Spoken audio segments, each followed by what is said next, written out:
patayin yung BWC? Wala. Oh. None, Your Honor. Yeah. So kung wala, I think yun ang handling of the BWC was not done properly by Patrolman Acosta. And that's the reason why sinasabi natin kanina, may mga, well, yun yung mga lapses nila sa pag-handle ng BWC. At tanungin natin si Patrolman Acosta. Siguro kasi ikaw nag-handle nun eh. Alam na alam mo eh. So, nung binubuksan mo na yung BWC, madidinig mo na doon yung order eh, di ba? Nadinig mo yung order doon, di ba? Yes po, Your Honor. So, nung sinubmit mo na sa data custodian yon, binigay mo na sa kanila, at nilipat mo na sa device, natanggal ba yon? Your Honor, hindi po ako yung naglipat sa USB, Your Honor. Yung data custodian po yung naglipat doon. Sino Your yung data Honor. custodian?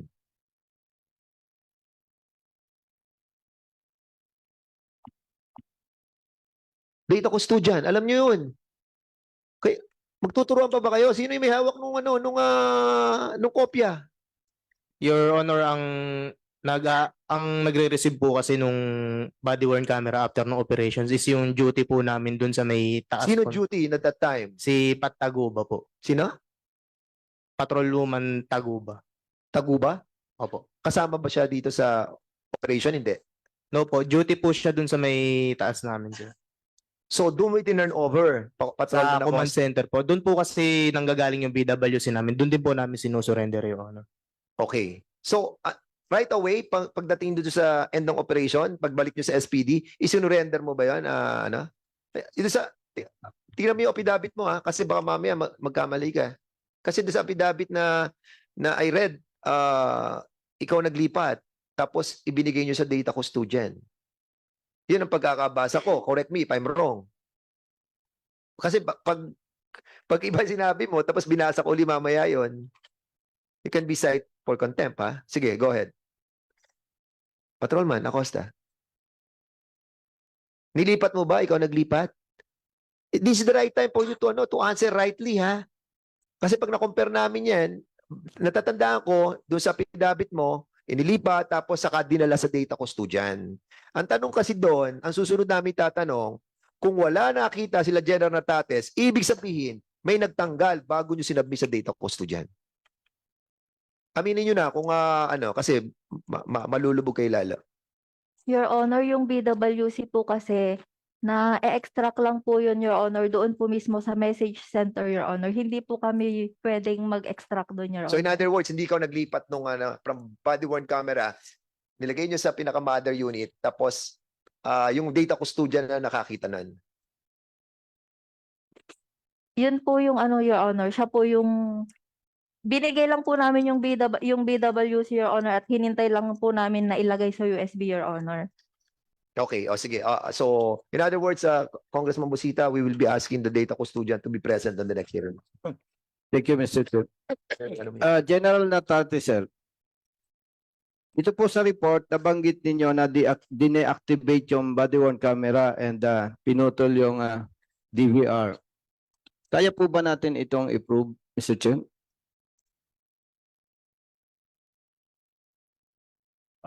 Yes, Your Honor. Mr. Chair, kailan po kaya ma-approve ng Honorable Regional Director ng NCRPO yung sinasabing dine-activate and kinat na DVR? When kaya po? When? Yes, Your Honor. Actually, during the conduct of investigation and full-blown investigation, we're able to secure the DVR or the CCTV, including the footage of it. Okay. Thank you, Mr. Chair. So, kailan po natin ma-present yon, yung video na yon? Video footage, Mr. Chair. Yes, Your Honor. We can present now about the CCTV footage inside the premises where they search, including the CCTV footages outside the building or at the parking, at the hallway of the building, particularly on the 18th floor, para makita doon who are the personnel who entered the premises, including their actions thereat, kung sino yung mga yon, and including the CCTV. The CCTV on the hotel near the Southern Police District, particularly dun sa Bayani Road, where they kept the money, Thank you, Mr. Chair. including footages of our usual investigation, informal investigation or interview to personnel who were investigated. Nandun, sir, kung ano yung sinasabi nila. Including the interview by myself, by DRDO, General Attorney Gorat, and different officers and witnesses on Lieutenant Guevara, Lieutenant So- Colonel Guevara. Thank you, General Nartates. So, Mr. Chair, General Nartates, are you telling us na nagsisinungaling si Major Quijana para sabihin niya na hindi siya nagbigay ng instruction to deactivate body-worn camera at ikat yung DVR, Mr. Chair? I believe in the statement of the two PNCOs who testified that they were ordered by Major Quijana to get or deactivate the Yes, Mr. Chair.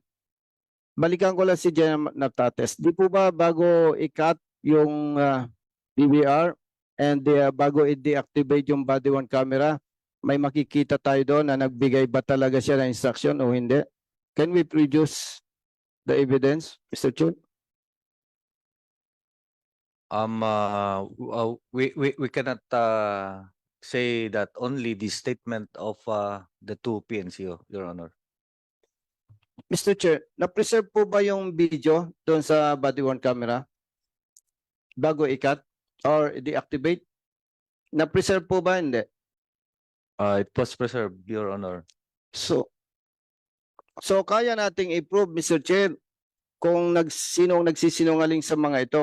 Interested po kasi ito. Very interesting tong issue na to. Para ngayon pa lang, ma-cite for contempt na natin, Mr. Chair, yung nagsisinungaling. Otherwise, para tayong nagdidribble lang dito. That's my point, Mr. Chair. So, General Nartates, can we get the evidence? Yes, Your Honor. If can we allow the personnel from regional intelligence to present it? Mr. Chair, pwede po ba? Baka may present yung ebidensya, Mr. Chair, Ano yan? na nagbigay ng instruction si Major Quijana doon sa tatlong PNCO.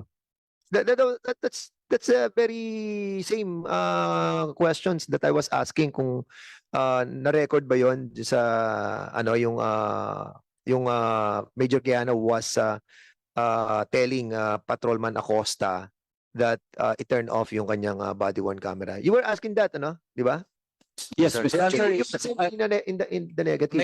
negative, Your Honor. So negative yung area yun, wala sila doon. Siguro ang tinatanong mo yung sa CCTV, yung cutting Yes. sa CCTV. Yes, Mr. Chair. So during that time, Patrolman Acosta, nakabukas ang body-worn camera, correct? Nung pinakat yung CCTV. Ay yung No, Mr. Chair. BDR. Dalawa po yan eh.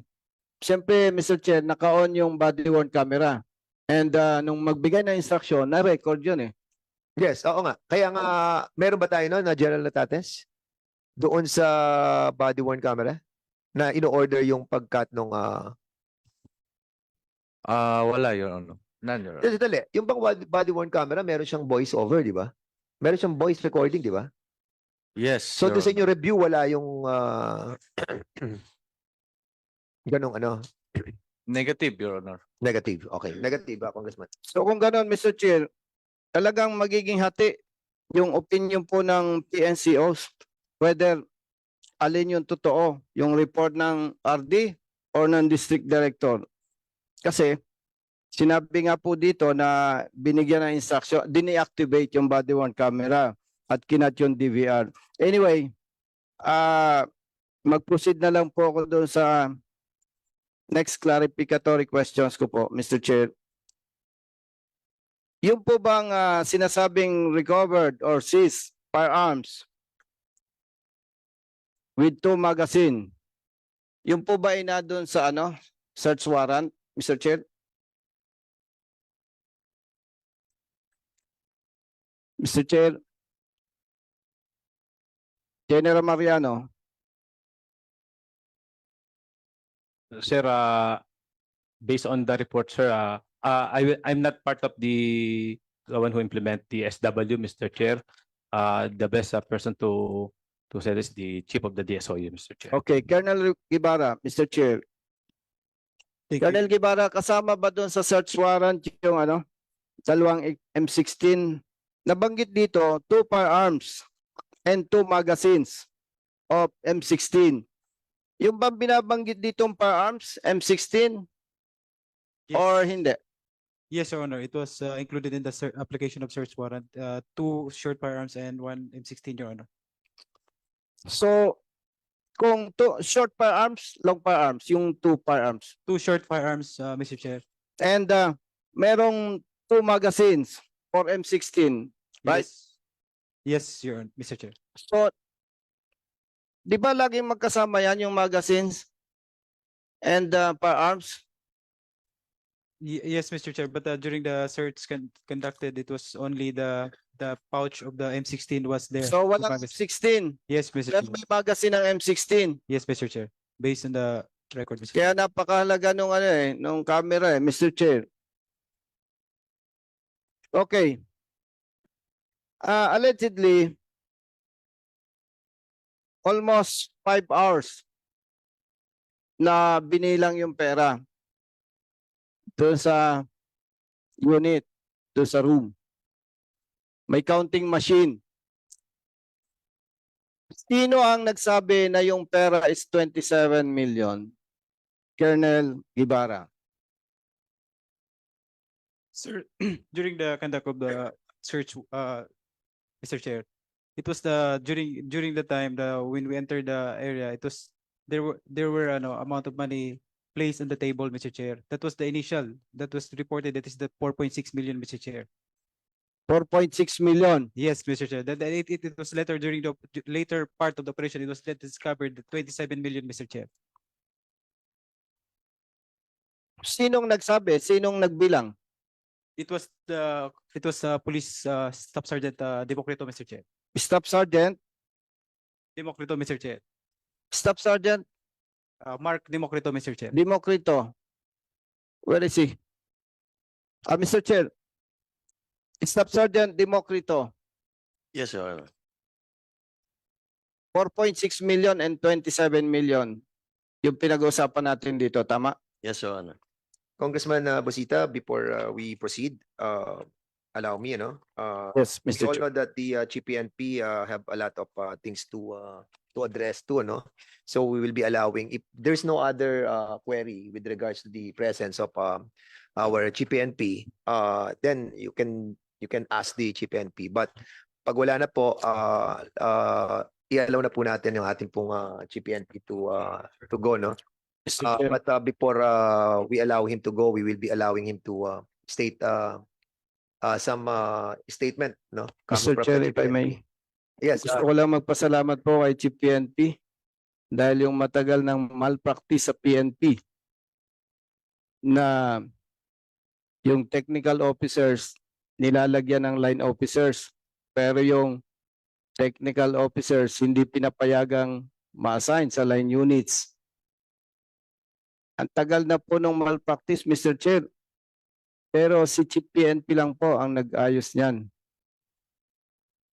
Kaya, Mr. Chair, gusto ko lang pong magpasalamat on behalf of technical officers of the PNP. The PNP, maraming salamat. Okay, Chairman, Chief PNP, you are now recognized. Yes, sir.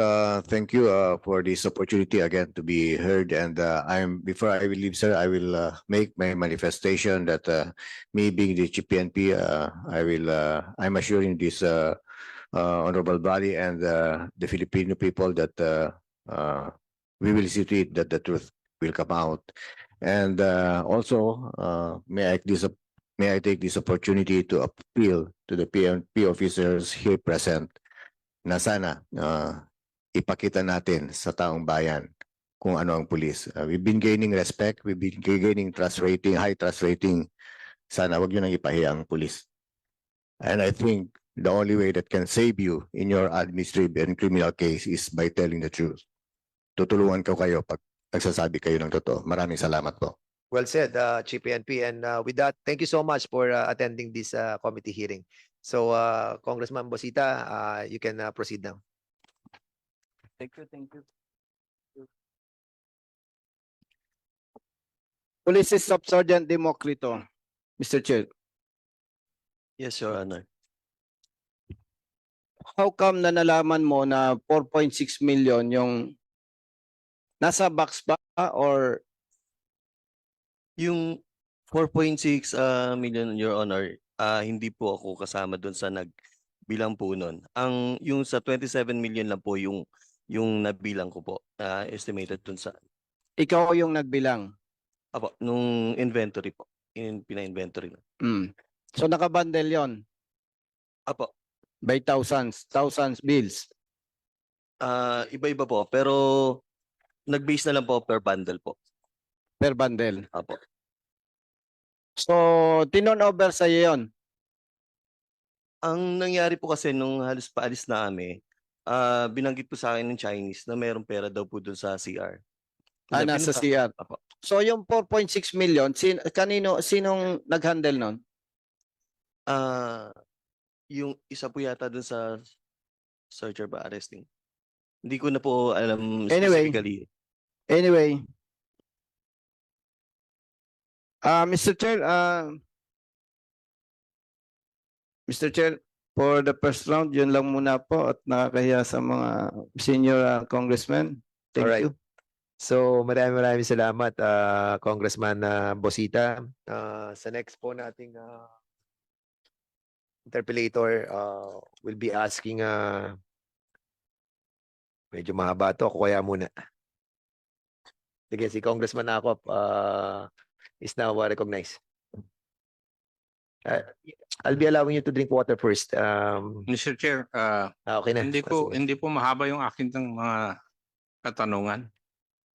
Number one, may I know who is the officer who applied for search warrant?